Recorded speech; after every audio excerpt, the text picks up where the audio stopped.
For updates on sports stories across the globe, Ebi Iyomon joins us. Good morning, Ebi. Good morning, Ayo. Good morning, Rufai, and good morning, Dr. Abati. Nice to see all three of you this morning. And now is the international break, and the Super Eagles are back to Nigeria. Well, a few of them are back in Super Eagles camp, but ahead of these games, we had one man speaking tough. That's the NFF president, Ibrahim Gasau. That was while he marked 2 years in office, listing out or highlighting his achievements thus far.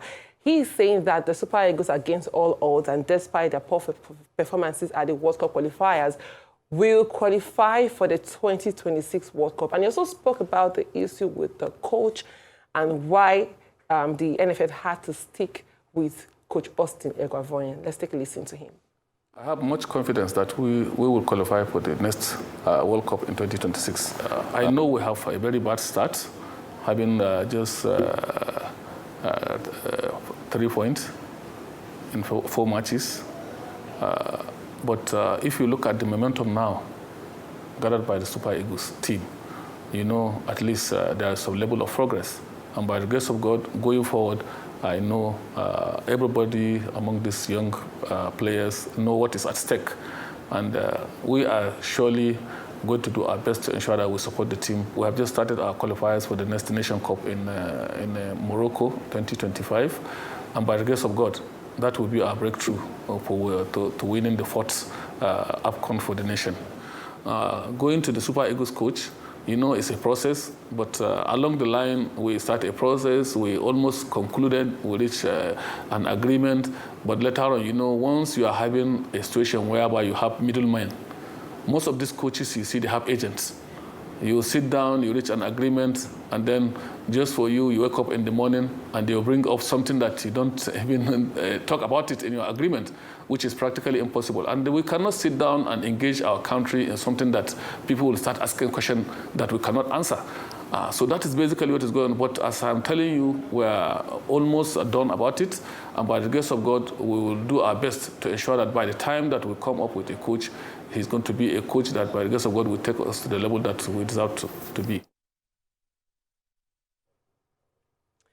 Well, that's the NFF president there, speaking tough ahead of the other games there. But Nigeria will take on Libya on October 11th. And speaking of coaches, we have Austin Eguavoyen coming out to clarify the reason for some invitations. When the list was released last week, we had so many questions.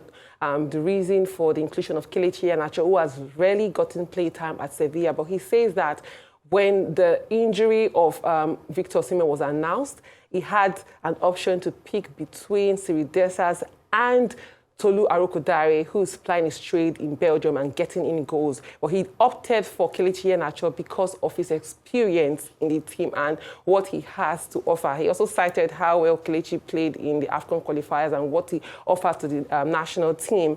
We'll see what he makes do, how he makes do with the squad there against Libya. It's ought to be a game Nigeria should win. Let's see what happens come Friday. And still on the Super Eagles, we have update on the Super Eagles camp. Yesterday, we had Stanley Wabali, Nigeria's goalkeeper, and also Amas Obasoge arrived the camp of the Super Eagles. More players are expected into camp today. We have players like Wilfred Indidi who will be arriving the Super Eagles camp today. The match will ensure that Nigeria consolidates their position on top of the table. But more players were meant to arrive yesterday, but because of delays in flights from Lagos to Uyo, they had to wait till today. So I'm sure at this point, they are already on their way to the Super Eagles camp, which is in Ikotech, Benin. Let's see what happens to the Super Eagles. And away from the Super Eagles, we have for these AFCON qualifiers as well, good one for Nigerian refereeing, as Joseph Ogabo has been appointed to be the center referee for the match against Tunisia, between Tunisia and Comoros. Now, he's a FIFA, a referee with a FIFA badge. He's also a lecturer at the University of Calabar. He's an experienced referee, and he will be assisted by 2 other Nigerian referees. I think this is a big one for Nigerian refereeing, and hopefully we see this happen at the AFCON proper, because when it comes to the AFCON proper, it's rare, or if not almost not seen, to see a Nigerian referee as the center referee. So I think this is a big one for him. Hopefully he has a good game on Friday to ensure that he has more appointments from CAF for this kind of matches. And we'll move away from Africa here to the Premier League, where Manchester City claimed a victory in sponsorship debate with the Premier League. Now, the thing is where two men can't stop winning. That's Yannick Sinner and Carlos Alcaraz as they progress to the last 16. These men have been on fire all year long. They've won 2 Grand Slam apiece and several ATPs between them, and they still continue. They were in the finals of the China Open, where Carlos Alcaraz emerged victorious, and he's still continuing in what he did last weekend. And so same with Carlos Alcaraz. Then finally, for me, in athletics, we have former junior world champion Kipyegon Bett has died at the age of 26. Bett was a world champion, that's for the juniors, in 2016.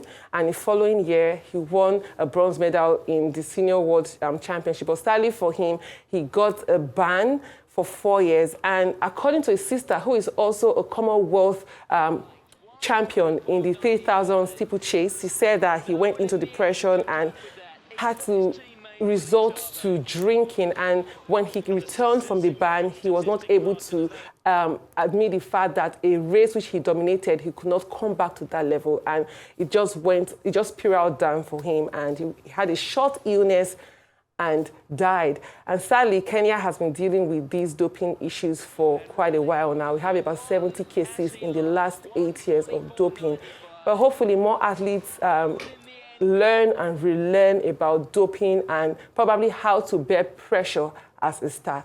But that's all for me on sports today. Okay, thank you very much, Yomo. May Bett's soul rest in peace. And same we'll say for Johan Niskens, the Netherlands-Dutch midfielder who played in the 1978 World Cup and, the 1974 World Cup, in which he scored a penalty, even if Netherlands lost to Germany in 1974 and lost also to, I think, Argentina in 1978. But may his soul rest in peace, a gentleman of the game who went on to become a coach, played with AC Milan and also Barcelona, and for his national team, for which he wore 49 caps. Thank you very much, Emilio.